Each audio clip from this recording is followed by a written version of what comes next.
आदाब, नमस्कार, जय हिंद, सत श्री अकाल। दोस्तों, कुछ कहने से पहले हम ये पोस्ट दिखाना चाहेंगे, किसी ने ये भेजी है। ये कोई बीजेपी के वर्कर हैं जिन्होंने ये पोस्ट भेजी है। इसको ज़रा ध्यान से देखिएगा। इसमें एक बात कही गई है कि जो डॉक्टर्स लोग हैं जो प्राइवेट प्रैक्टिस करते हैं वो फीस अपनी कंसल्टेशन 500 या 500 से ज़्यादा लेते हैं।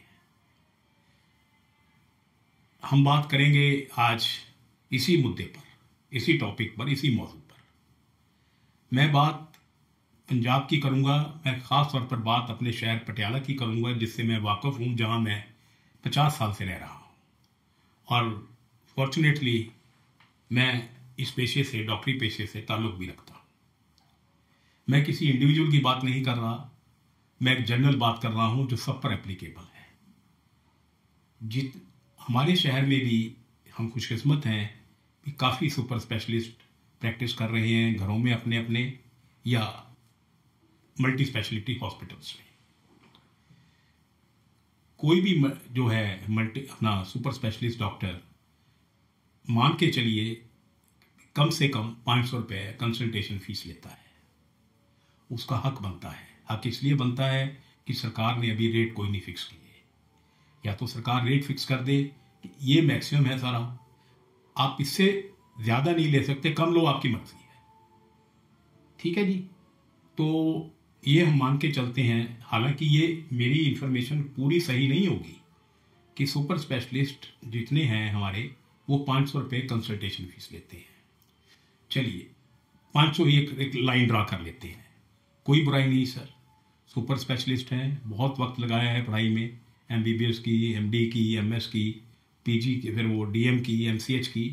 तो और फिर उन्होंने किसी को बुलाया नहीं, किसी को कहा नहीं भी आप मेरे को दिखा के जाओ। उनकी काबिलियत है, उनका नाम है, इसलिए लोग वहाँ आते हैं। इसलिए उनका ये भी कसूर नहीं है। लेकिन फिर किस मुद्दे पर मैं बात कर रहा हूँ?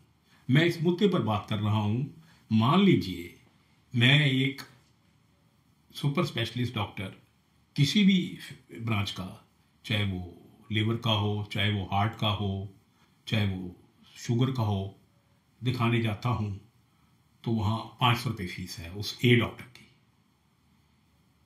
वो 500 रुपये की मैं पर्ची 500 रुपये देता हूँ काउंटर पर, मेरी पर्ची कट जाती है। ऐसे ही तकरीबन एक सुपर स्पेशलिस्ट दिन में सुबह और शाम को मिलाकर मिनिमम 50 से 60 पेशेंट, 70-80 पेशेंट, हम 50 से एक डेडलाइन रख लेते हैं बात करने के लिए, देखता है। 500 रुपये वो हर एक से लेता है।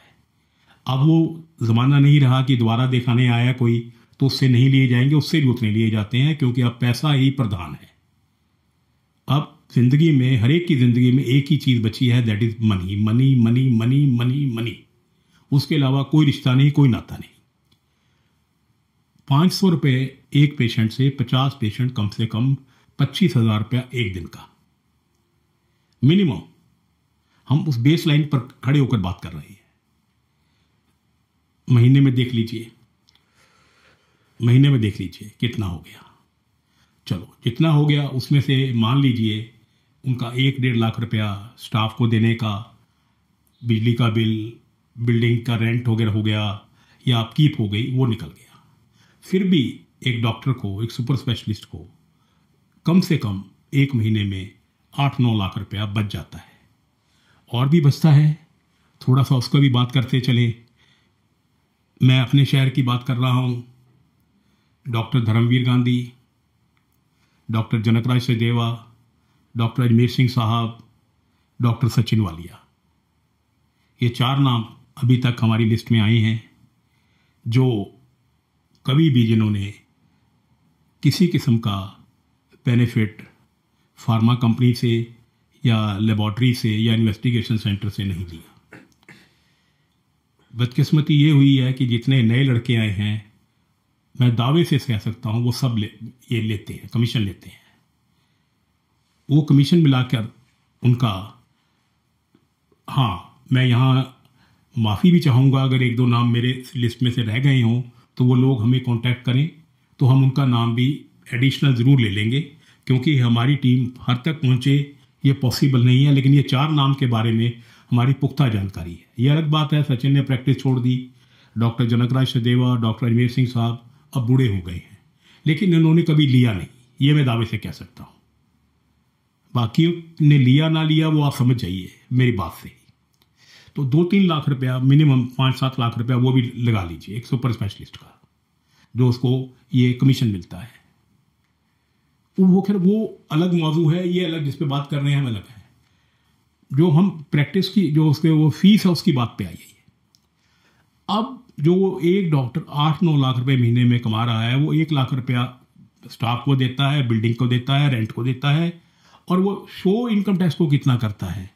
अगर वो 28-30 लाख रुपया महीने का कमा रहा है, 25 लाख उसकी इनकम हो जाती है खर्चे निकाल के, तो वो इनकम टैक्स को सिर्फ 5 लाख रुपए दिखाएगा, 20 लाख रुपया वो बोरी में डालेगा। बोरी में डालेंगे और तो कोई डर नहीं सकते। मैंने पहले कहा कि उनकी फीस पर एतराज नहीं, उनकी काबिलियत पर एतराज नहीं, किसी को उन्होंने बुलाया नहीं, लेकिन एतराज है वो 20 लाख के ऊपर जो बोरियों में चला गया। इसको कौन चेक कर सकता है, इनकम टैक्स या विजिलेंस? लेकिन जहां तक हम जानते हैं इस देश को, अपने सूबे को, अपने शहर को, कोई इनकम टैक्स, कोई विजिलेंस जब तक उसकी पर्सनल खुंदक ना हो, वो इन बड़े मगरमच्छों पर हाथ नहीं डालता, क्योंकि वो भी इंसान हैं, उनको भी इनसे फेवर लेनी होती है। वो भी सरकारी अस्पतालों में लाइन में नहीं लगते, वो इन लोगों के पास जाते हैं, उनको वीआईपी स्टेटस मिलता है, ना उनसे फीस ली जाती है, ना उनको टेस्ट वगैरह सब लिख दिया जाता है पर्ची के ऊपर कॉम्प्लीमेंट्री, और उनको दवाई भी दे दी जाती है। इसलिए वो भी कुछ नहीं करेंगे, वो करने की स्थिति में है ही नहीं, क्योंकि समाज में वो सबसे ज्यादा नंगे वो लोग हैं। तो इसका हल क्या है? हल सिर्फ एक है कि एक रूल बना दिया जाए कि जो फीस है डॉक्टर्स की वो थ्रू कैश ना ली जाए, थ्रू पेटीएम ली जाए, थ्रू डेबिट कार्ड या थ्रू क्रेडिट कार्ड ली जाए। बस सरकार अगर इतना कर दे, मैं डॉक्टर साहब बलवीर सिंह से ये नहीं उम्मीद करता कि वो रेट फिक्स कर देंगे, नहीं करेंगे कभी भी, वो कर ही नहीं सकते। अगर मैं बन जाऊं शायद मैं भी नहीं कर सकता। सच्चाई ये है, क्योंकि प्रेशर इतने हैं, लालच इतने हैं। एक काम हो सकता है कि इन सब की ऊपर एक स्ट्रिक्ट ऑर्डर निकाल दिया जाए भी कैश पेमेंट कोई नहीं होगी, सबकी थ्रू पेटीएम, क्रेडिट कार्ड या डेबिट कार्ड से होगी। वहीं ये सारा स्यापा खत्म हो जाता है। कम से कम सरकार को लाखों रुपया एक डॉक्टर से इनकम टैक्स की वसूली होगी, जो अब हजारों में है। देश को बचाना है तो बचा लीजिए, वतन आपके हवाले है। खुदा हाफिज।